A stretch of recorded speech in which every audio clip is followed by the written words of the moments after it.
Donc on se retrouve aujourd'hui pour une nouvelle édition de mes produits terminés. Je vous réexplique pas le principe, je vous présente rapidement les produits, ce que j'en ai pensé et je vous dis si je les achète ou si je les rachète selon s'ils m'ont été offerts ou si je les ai achetés moi-même. Donc je vais trier tout ça et on commence tout de suite. Alors on va commencer par le maquillage parce que c'est ce que j'ai en plus petite quantité. Tout d'abord un anti-cerne que je possède depuis des années. Vraiment, je l'avais quand j'habitais à Lyon. Sachant que ça fait 3 ans que j'habite ici et quand je l'ai eu à Lyon, je l'ai eu au tout début où j'habitais à Lyon, donc ça fait... c'est une honte, hein. Je l'avais vraiment depuis très longtemps. C'est le Select Moisture Cover de chez MAC, un anti-cerne donc en version liquide avec un embout mousse, qui a été très populaire il y a quelques années, qui est un anti-cerne qui est assez léger, que j'avais dans la teinte NC15 qui était un tout petit peu trop clair pour ma carnation puisque ça tombera pas plus bas. Chez MAC je suis davantage NC20. Voilà, j'ai mis des années à le finir, donc sans surprise je ne le rachèterai pas puisqu'il n'a pas révolutionné ma vie. C'est un bon anti-cerne mais pas de quoi dépenser son argent chez MAC pour lui à mon avis. Son successeur en anti-cerne, le Double Wear d'Estée Lauder que j'adore. En parlant d'Estée Lauder, j'ai fini d'ailleurs dans la gamme Double Wear je sais pas comment il s'appelle, le Double Wear mais version peau que j'avais dans la teinte Light Medium. Donc j'ai adoré cet anti-cerne, je l'ai complètement terminé. Le reproche que j'ai à lui faire, c'est qu'il se finit très vite. Il est pourtant pas nécessaire d'en appliquer une grande quantité pour couvrir ce qu'on a envie de couvrir. Mais cette version solide, je sais pas, je l'ai fini vraiment en quelques mois. Alors c'est un anti-cerne qui est génial, qui est plus adapté pour le contour de l'œil par exemple. Je sais que le Double Wear version liquide, je le trouve un tout petit peu asséchant pour le contour de l'œil, donc il est bien pour les imperfections.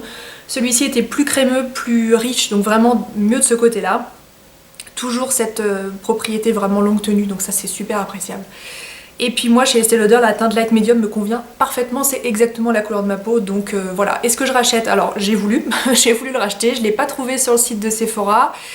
Celui-ci je l'avais acheté en Suisse, sachant que Estée Lauder en Suisse ça coûte beaucoup plus cher qu'en France. Donc étant donné que j'ai en ce moment la version liquide, je le fais avec, mais s'il revient sur le site de Sephora France avec un bon moins 20, moins 25%, je le rachèterai sans aucune hésitation. Et donc son successeur, comme je vous disais, le Double Wear classique. Voilà, pour le maquillage c'est à peu près tout. On va passer aux cheveux. J'ai terminé 2 produits de la même gamme, Lumicia de chez René Furterer. Donc c'est une gamme destinée aux cheveux un peu ternes, qui manque un peu de relief, un peu de reflet, un peu de brillance. Je vous avais parlé dans mes favoris du, je ne sais plus quel mois, du Baume Révélation Lumière, donc démêlant usage fréquent pour tout type de cheveux. J'ai beaucoup aimé ce produit, alors je trouve que la propriété démêlante n'est pas du tout ce qu'il aurait fallu mettre en avant parce que c'est vraiment pas son point fort, mais c'est vrai que c'est un baume type un peu mi-après-shampoing, mi-masque qui en effet faisait beaucoup briller les cheveux, donc ça c'était très appréciable. Donc voilà, c'est pour ça que je vous en avais parlé dans mes favoris. Et ce que j'achète, parce que donc on me les a envoyés, pas forcément dans la foulée parce que moi côté cheveux je suis pas très exigeante, j'ai pas beaucoup de problèmes, mais en tout cas je vous le recommande, mais surtout pas pour ses propriétés démêlantes. Son successeur actuellement c'est un après-shampoing de la marque Evo, une marque australienne dont je vous ai déjà parlé par le passé. Et ensuite le shampoing, je vous en ai, donc toujours la gamme Lumicia, je vous en ai pas parlé. Alors bien sûr l'idéal c'est d'acheter le shampoing et l'après-shampoing, c'est ce qui va développer le maximum des propriétés qui sont promises par la marque. C'est pas un produit qui a complètement révolutionné ma routine capillaire. Il s'applique facilement, il se rince bien, il laisse pas les cheveux lourds, rien du tout. C'est vrai que côté brillant c'était assez intéressant. D'ailleurs c'est une période, quand j'ai utilisé ces 2 produits, c'est une période où beaucoup de personnes me complimentaient sur mes cheveux. Alors je ne sais pas si c'est également en rapport avec la grossesse parce que il paraît que quand on est enceinte on a toujours des cheveux magnifiques. Moi j'ai pas l'impression que ça ait beaucoup changé de ce côté là, mais voilà, sachez qu'en tout cas on m'avait fait plusieurs compliments à ce sujet. Donc voilà, lui je le rachèterai pas, et son successeur actuellement d'ailleurs c'est un shampoing de chez René Furterer que j'alterne avec un autre shampoing que je vous présenterai dans mes favoris de décembre, on va y arriver. Donc un shampoing de chez René Furterer, je me souviens plus de son nom mais c'est celui pour usage fréquent. Toujours côté cheveux, j'ai terminé une miniature de la marque Aveda. Aucune idée d'où sort ce produit, j'ai dû recevoir ça dans une commande ou je ne sais trop où. En fait j'ai tout un stock de miniatures, que ce soit pour les cheveux, pour le corps, pour le visage, que j'utilise quand je pars en vacances, en week-end, donc ce qui n'arrive pas tous les 4 matins. Voilà, ça me permet de pas emmener des flacons énormes, et ça me permet surtout de pas transvaser d'autres produits. Donc ça c'est le shampoing Smooth Infusion, donc je ne connais pas ses propriétés mais si j'en crois le nom ça doit être un shampoing qui aide à lisser un petit peu la fibre capillaire. J'ai rien à dire à son sujet, ni de bien ni de mauvais. C'est vraiment un shampoing qui m'a pas du tout marqué, je peux même pas vous dire ce que j'en pense. Donc voilà, sans grande surprise, je ne l'achèterai pas. Ensuite, un produit que j'ai reçu sur la fin de l'été, c'est toujours chez René Furterer dans la gamme solaire, mais que j'ai reçu vraiment début ou mi-septembre, donc bien après l'été, ce qui est pas très grave parce que c'est pas parce qu'un shampoing est étiqueté solaire qu'il faut l'utiliser pendant l'été, c'est juste que En été on a les cheveux plus sensibilisés, plus secs, plus cassants, le soleil fait beaucoup de mal de ce côté là, et puis c'est un produit qui a vraiment une odeur très caractéristique de l'été. Donc c'est le masque Nutri Réparateur Intense à la cire de jojoba. J'ai pas eu un coup de foudre pour ce masque, je l'ai trouvé très épais, un peu difficile à répartir sur les cheveux. Côté réparation etc, oui correct mais rien de fou. Voilà, je vous le recommande pas forcément, c'est vraiment pas ce qui se fait de mieux dans la marque. Voilà, et son successeur actuellement, je crois que j'ai pas de masque entamé en ce moment, je crois que j'utilise que des après-shampoings puis je fais des bains d'huile de toute façon. Donc voilà, ça c'était pour la catégorie cheveux. Ensuite la catégorie un peu d'hiver, on sait pas trop où les placer, j'ai terminé un déodorant. J'ai un peu hésité avant de vous le mettre dans cette vidéo parce que bon voilà c'est un peu anecdotique. Déodorant peau sensible antitranspirant 48 heures de chez Mixa, c'est un déodorant que j'avais acheté tout d'abord pour mon travail. Si vous le savez peut-être, je suis infirmière et donc j'ai toujours un déodorant dans mon vestiaire parce que j'ai des journées de 10 ou 12 heures et j'aime bien remettre un petit coup de déo de temps en temps, ça fait pas de mal. Donc j'utilise toujours des déodorants en aérosol pour ce principe là parce que c'est plus facile à réappliquer par-dessus son propre déodorant. Donc voilà, parenthèse fermée sur le pourquoi du comment de ce déodorant. Point positif, il sentait extrêmement bon. Là on sent plus trop, mais une odeur vraiment type fleur de coton, très douce. Anti-trace, oui. Et alors le grand truc autour de ce déo, l'innovation, c'est au niveau de la présentation. Donc c'est un aérosol sous forme de circulaire comme ça, qui donne une application un peu moins agressive pour le dessous de bras et un peu moins froide. Alors moins froide c'est vrai, moi j'ai un peu de mal avec ces produits là parce que ça me glace le sang. Déjà que j'évolue dans un univers qui est très froid là où je travaille, il fait genre 18 degrés à peu près tout le temps, voilà, l'idée de mettre un déo très frais sous les aisselles n'est pas toujours très agréable. Donc c'est vrai que ce côté là c'est intéressant. Après brume anti-irritation, je crois pas que ce soit le spray d'un déo qui puisse vous irriter les aisselles, en tout cas je crois pas. C'est peut-être un peu du marketing, mais en tout cas très agréable à utiliser, très efficace et il sentait très bon. Donc je pense que je serais tout à fait amenée à le racheter. Son successeur, actuellement je suis en arrêt de travail, c'est pour ça que je l'avais ramené d'ailleurs chez moi parce que je savais que j'allais plus m'en servir au boulot donc je l'ai fini chez moi. Donc pour le moment il n'a pas de successeur. Ensuite j'ai terminé un dentifrice, le dentifrice blancheur de la marque Elgidium. C'est un dentifrice que j'ai utilisé très longtemps pendant plusieurs années quand j'avais 16-17 ans, que j'avais beaucoup aimé et puis je me suis pris une passion un peu déraisonnée et un peu ridicule pour tout ce qui est dentifrice, Crest, etc. qui sont très coûteux, pas faciles à trouver et pas forcément très bons pour les dents non plus. Je me suis retournée vers lui par hasard, c'était en tête de gondole dans ma pharmacie, j'en ai acheté 3 tubes d'un coup, franchement il est top. C'est un dentifrice avec du bicarbonate de sodium micropulvérisé. Il a un côté un petit peu mentholé, très frais et très agréable, donc oui. Est-ce que je rachète? Oui, de toute façon c'était donc comme je vous disais un lot de 3 et je crois que je suis sur le 3e tube et je rachèterai un nouveau lot de 3 sans hésiter. Ensuite on va passer aux soins visage. J'ai terminé non pas un mais 2 flacons de démaquillant biphasé de chez Mixa.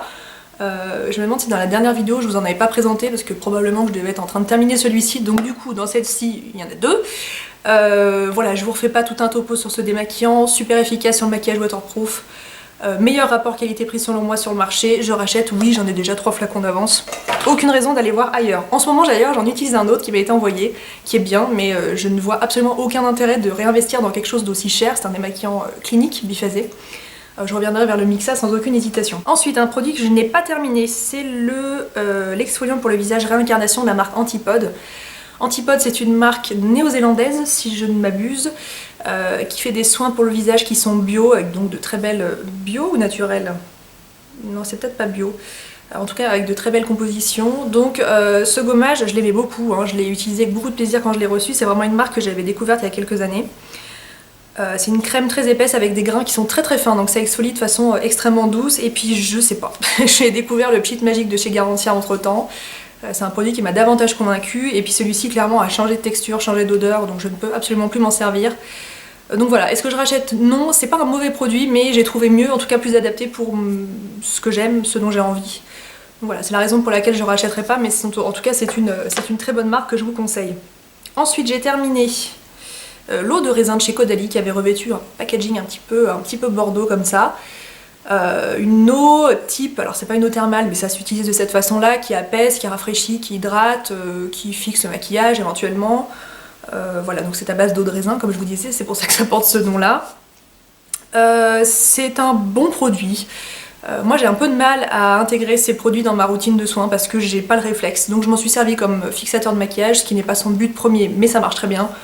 Voilà, est-ce que je l'achète puisqu'il m'a été envoyé? Non, c'est un produit que moi déjà j'ai possédé par le passé, mais voilà, en tant que fixateur de maquillage, bien sûr, vu que ça n'est pas sa fonction première, il y a mieux sur le marché. Donc voilà, c'est la raison pour laquelle je ne l'achèterai pas. Et son successeur actuellement, je teste des produits de la marque Payot actuellement. Et une brume un peu du même style qui me plaît beaucoup. J'aurai l'occasion de vous en reparler sur le blog. Ensuite, un produit de la marque Noxidoxy qui m'avait été envoyé, c'est le bouclier urbain antioxydant. Donc un spray à vaporiser sur son visage après s'être maquillé pour donc toutes ses propriétés antioxydantes, anti-pollution, anti-tabac. Un produit qui est vraiment à recommander aux personnes qui évoluent dans des milieux un peu pollués, donc les gens un peu citadins, etc., donc, dont je fais partie. C'est un produit que j'ai bien aimé, j'ai trouvé que c'était très ingénieux. Alors après, question résultat, faut pas s'attendre à grand chose, c'est quelque chose auquel il faut croire avant de vraiment voir un effet sur son visage. Moi je l'ai utilisé comme fixateur de maquillage, ça se passait pas trop mal. J'avais un peu de mal avec l'odeur qui est un peu mamie sur les bords. C'est pas vraiment un grand plaisir de ce côté-là. C'est peut-être une des raisons pour lesquelles je l'achèterai pas. Après voilà, c'est pas le produit qui révolutionne votre vie, mais si vraiment vous avez une conviction de ce côté-là, que vous voulez quelque chose qui dépollue un maximum votre visage, etc., je vous le recommande. C'était un produit qui était très agréable à utiliser. Voilà, une marque fabriquée en France, apaisant et hydratant. Voilà, je pense pas que je l'achèterai dans le futur, mais voilà ce que je peux vous en dire. Et donc le successeur, toujours la même brume de chez Payot. Ensuite, j'ai terminé le sérum correcteur imperfection et rides de la marque Clinique qui m'avait été envoyé pour test. J'ai bien aimé ce sérum. Côté rides, pas vraiment facile de se positionner. Mais ce que ce produit veut dire par là, c'est que il s'adresse aux personnes qui souffrent d'acné, mais d'acné adulte. Donc c'est pas vraiment pour les adolescents, pour les personnes autour de la vingtaine, c'est plutôt les personnes comme moi qui ont autour de 28-30 ans, peut-être même 35 ans et qui souffrent de problèmes de boutons. J'ai beaucoup aimé ce sérum, je l'ai trouvé très efficace. C'était une texture gélifiée un peu lactée qui était très agréable à utiliser, qui rentrait très vite dans la peau. En base de maquillage, ça se passait très bien, même le soir, il n'y avait vraiment pas de soucis. Après, je connais mieux dans le domaine, c'est-à-dire comment ça s'appelle? L'élixir du marabout. J'ai un gros doute sur le mot marabout, mais l'élixir, je crois que c'est l'élixir du marabout, de chez Garantia, qui est un produit qui a à peu près les mêmes propriétés, donc anti-imperfection et anti-rides, anti-âge en tout cas, que je trouve plus efficace de ce côté-là et moins coûteux. Donc voilà, moi je me tournerai à l'avenir vers le Garantia que j'ai déjà racheté à 2 ou 3 reprises et je ne rachèterai pas celui-ci, mais si Clinique est une marque qui vous plaît et que vous avez confiance en cette marque, je vous le conseille, c'est un très bon produit. Ensuite, j'ai terminé le lait micellaire Sensifluide à l'avoine Realba de chez Aderma. J'ai découvert ce produit lors de ma visite des usines et de la marque Aderma en général dans le Tarn au mois de juillet. Une vraie révolution dans le domaine parce que vous avez la douceur du lait pour le visage avec l'efficacité d'une eau micellaire. Donc un produit qui est vraiment adapté aux gens qui veulent se démaquiller correctement mais qui ne veulent pas du tout agresser leur peau. Ce sont les personnes de la marque qui m'ont convaincu de repartir avec ce flacon. Je leur ai dit que moi je me démaquillais pas au coton et en fait ils m'ont tout simplement dit qu'il n'y avait aucun souci de poser ça sur son visage, de le masser du bout des doigts et de le rincer à l'eau. En effet ça marche très très bien. C'est un produit qui est très doux, très efficace, qui a été d'ailleurs reformulé parce qu'il y avait des personnes parmi vous qui m'avaient dit mais j'ai l'impression que ce produit existe déjà. Donc c'est une nouvelle formule qui a été complètement revue, etc. Donc si vous avez la peau très sensible, très réactive, que vous voulez vous démaquiller, donc au coton ou non, et que vous voulez la douceur du lait, je vous le conseille vraiment les yeux fermés. C'est un produit que j'ai beaucoup aimé. Une seule raison pour laquelle je ne l'achèterai pas, c'est que moi j'ai vraiment un attrait et une passion pour l'huile démaquillante. Je trouve que c'est super agréable à utiliser, plus agréable à utiliser encore que ça. Donc voilà, c'est la raison pour laquelle je ne l'achèterai pas, mais en tout cas c'est un très très bon produit. Et son successeur de mon côté, l'huile démaquillante DHC que j'adore. Ensuite j'ai fini la mousse nettoyante douce de chez Florence Nature. Florence Nature, une marque française avec des très très belles compositions et des ingrédients bio. Donc une mousse nettoyante à l'aloe vera, au bambou, à l'eau florale de verveine qui est purifiante et tonifiante. Elle fait bien son travail. Si vous avez un petit budget, je vous recommande vraiment tout ce qui est mousse nettoyante parce que c'est super économique. En fait vous avez un principe qui est complètement liquide et c'est quand vous appuyez sur la pompe qui s'appelle donc un mousseur que vous retrouvez donc cette mousse dans le creux de votre main. Donc une pression, ça représente quelques millilitres de ce liquide, mais par contre ça vous fait une mousse pour vraiment une utilisation complète. Donc voilà, si vous avez un petit budget, je vous le recommande. Est-ce que j'achète ce produit à l'avenir? Alors non, parce que j'en ai déjà reçu un autre qui lui ressemble beaucoup, donc j'ai pas de raison de le racheter. En tout cas, je vous le recommande. Et donc son successeur actuellement, c'est la mousse nettoyante Ma Bulle de Beauté qui m'a été envoyée par les laboratoires Yves Penroy. Alors qui est un produit à l'aloe vera sans savon, mais qui n'a pas une composition ni naturelle ni bio. mais qui de mon côté a à peu près les mêmes propriétés, en tout cas ça se passe exactement de la même façon. Moi ce sont clairement des produits, d'ailleurs ça se voit sur celui-ci, il est plein de calcaire, ce sont clairement des produits que j'aime utiliser sous la douche. Les mousses nettoyants, je trouve ça très agréable quand on est sous la douche, donc voilà, celui-ci a rejoint ma petite étagère dans la douche et ça se passe très bien. Ensuite j'ai fini la crème multi-active jour, crème première ride antioxydante de chez Clarins. Je l'avais reçue pour test via Octoly si je ne dis pas de bêtises. Une crème qui pour information existe aussi en version nuit. Je l'ai beaucoup aimée, en hiver c'était un tout petit peu trop juste côté confort de la peau. C'est vraiment un gel crème très très fluide qui conviendra bien aux peaux grasses, aux peaux mixtes, aux peaux normales, mais aux peaux sèches en hiver c'est peut-être un tout petit peu limite. Très bonne base de maquillage, mais je suis davantage convaincue par ce que j'utilise en ce moment, donc une crème de chez Clinique que je vous ai présentée dans une vidéo favori, non, routine de soins. Routine de soins, la crème Pepstart qui est vraiment vraiment top. Donc voilà, c'est la raison pour laquelle je l'achèterai pas, mais comme je vous disais, si vous avez une peau normale, grasse ou mixte, je vous la conseille, c'est une très bonne crème de jour avec quand même des propriétés pour les premières rides, donc c'est vraiment la bonne crème pour les personnes entre 25 et 35 ans qui veulent commencer à se préoccuper de ce problème-là. Sans tomber dans les antillages super barbants. Donc voilà. Et ensuite côté douche, j'ai terminé l'eau de Coursiana, donc le gel douche à la camomille romaine et à la fleur d'oranger bigaradier de chez Florence Nature. Un beau mélange de senteurs parce qu'il y avait vraiment ce côté fleur d'oranger très doux avec une senteur un peu épicée par-dessus. C'est un gel douche que j'ai beaucoup aimé mais dont je me suis lassée. Au final c'est une senteur qui est très caractéristique, très particulière. Et c'est vrai que cette pointe un peu épicée au bout d'un moment m'a un petit peu lassée. Voilà, c'est la raison pour laquelle je l'achèterai pas. En dehors de ça, très bon gel douche, pique pas la peau, rien du tout, et un très bon produit mixte. C'est pour ça qu'on l'avait emmené en vacances cet été, ça plaît autant aux garçons qu'aux filles. Donc voilà, si ça peut éventuellement vous servir à l'avenir. Donc voilà, je ne rachète pas. Ensuite, l'huile de douche à l'huile de pastel de la marque Graines de Pastel, qui est clairement le produit qui m'a fait adorer les huiles de douche.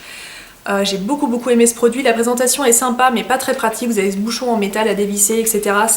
Voilà, c'est joli mais c'est pas forcément pratique. Il gagnerait peut-être à faire une fermeture à clapet comme peut le faire par exemple l'Occitane sans se passer de ce côté un peu rétro qui est très sympa. Je pense qu'il y a des petites choses qui peuvent être possibles de ce côté-là. Voilà, cette huile de douche je l'ai adorée. Je crois que la marque n'est trouvable que sur internet, je suis pas certaine. En tout cas si je la recroise en magasin, moi je la rachèterai sans aucune hésitation. Après je ne vais pas forcément passer commande pour ce produit. Voilà, leur successeur actuellement, qu'est-ce que j'utilise en ce moment? Bah, j'ai un gros blanc. Qu'est-ce que j'utilise pour me laver en ce moment? Ah bah j'ai le gel nettoyant Nutrifluid de chez Aven, dont je suis folle, que je vous ai présenté dans mes favoris du mois de novembre. Voilà, ça a remplacé ces deux produits, mais clairement les huiles de douche ça me manque un petit peu. J'ai vraiment beaucoup aimé ce concept, j'ai vraiment découvert ça par le biais de ce produit. Et le dernier produit terminé, c'est l'huile de soin de chez Eucérine, que je vous ai présenté dans une vidéo prévention des vergetures, il faut croire. C'est le premier produit que j'ai acheté en termes d'huile pour le corps pour la prévention des vergetures. Ça se trouve en parapharmacie, ça sent rien, c'est super efficace. Je l'ai acheté par lot de 2, donc est-ce que je rachète? Bah non, parce que j'ai du coup le deuxième flacon à finir. Si vous avez un petit budget, que vous voulez quand même prendre soin de votre peau pendant la grossesse, ou d'ailleurs hors grossesse, parce que les vergetures touchent aussi d'autres personnes, franchement je vous la conseille, elle est excellente. Bien grasse, facile à masser, à appliquer, et voilà, pour moi c'est vraiment le meilleur rapport qualité-prix dans le domaine. Donc voilà pour tous ces produits terminés. Bah, écoutez, j'espère que la vidéo vous a plu. Si vous avez des questions sur certains produits, certains remplaçants, éventuellement des suggestions ou quoi que ce soit, bah écoutez, n'hésitez pas à me dire ça en commentaire. Je vous embrasse et on se dit à la prochaine.